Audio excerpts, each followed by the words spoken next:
Hi, Simon from Osteostomy. Just thought I'd give you an update. It's the same day, the 9th of January. My surgery was yesterday, my ileostomy surgery. My surgeon came to see me, and the news wasn't as great as I'd hoped. The surgery went really well, but he did a colonoscopy at the same time, and I kind of suspected things had changed from my original scope, where they just discovered proctitis, which is ulcerative colitis just within the rectal region. So basically, with my year of no medications working, I now have what he described as a like a hose pipe colon. So it's basically gotten stiff and rigid, and this is why I wanted to do this straight away before I forgot. So I went out and I had a ciggy and grabbed a coffee and rang my partner and come back to the room to do this, but I think the colon may not function well in the future if I do the reversal. It's still possible to do the reversal, but it looks like, I don't know if it's reversible, the damage to the colon. I was kind of a bit overwhelmed and I didn't ask a lot of questions. Tried to maintain my composure and not get too upset, but when I had to think about it after he left,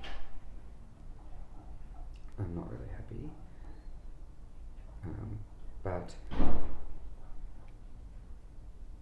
I thought to myself, when I knew this disease was just spreading, I could feel it. It was the pain was moving to higher areas up my sides, mainly on one side, but I knew that things weren't going well, so I probably shouldn't be shocked by this news, but yeah, probably just hearing it is a bit of a shock.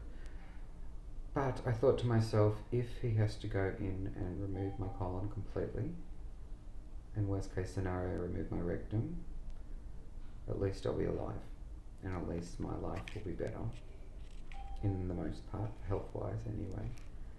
But as I've mentioned in both previous videos, as a gay man, I would be horrified and to lose my rectum. There's a huge part of my ZEP life that would be gone, and possibly all of it, because when you have a man has their colon out, they can lose function, penile function as well. So I'm 46. I'm not young, but I'm not past it.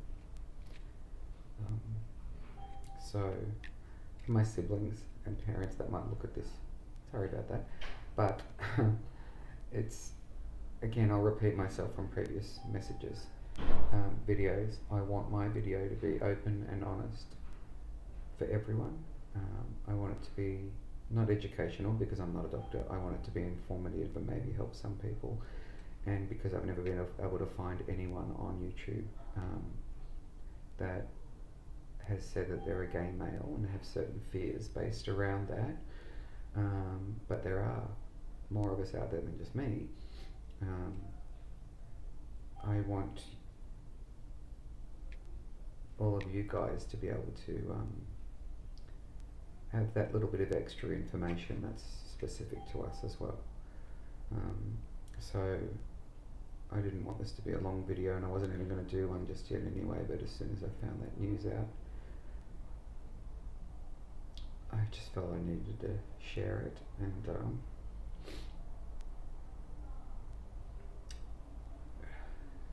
record it for myself as well, to look back on in the future and see where I've headed and where I've come from looking back and that sort of stuff. So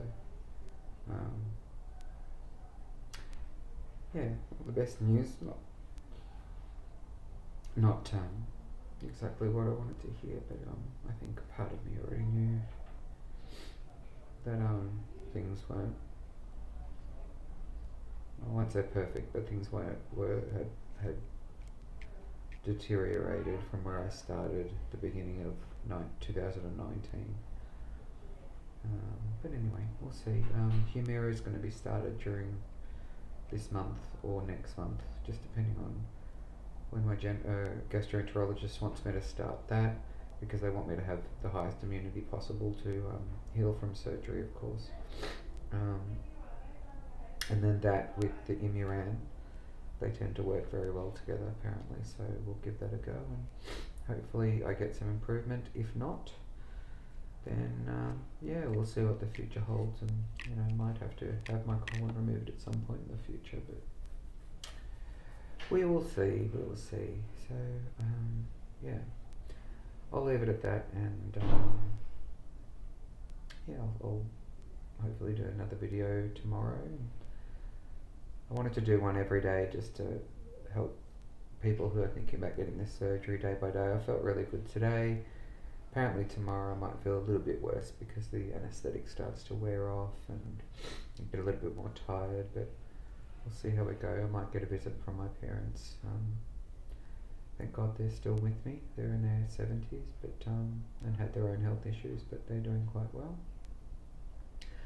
And they might come and visit me tomorrow, which will be Friday. But I'll be able to leave hospital Sunday morning. The doctor said, you could possibly leave in the next 2 days, but I think Saturday's just not a good day based on people wanting to come and visit me that work full time, and my mum's allergic to cats, so she doesn't tend to visit me at home because I have a kitty cat, and I think she really wants to see me as well, so I think Sunday morning would be the best option, which they're good with, and then I'll go home and yeah, I'll keep you up to date as we go through this process. And my bags that are working for me well at the moment, just for those people that are interested, is Dansac 2-piece.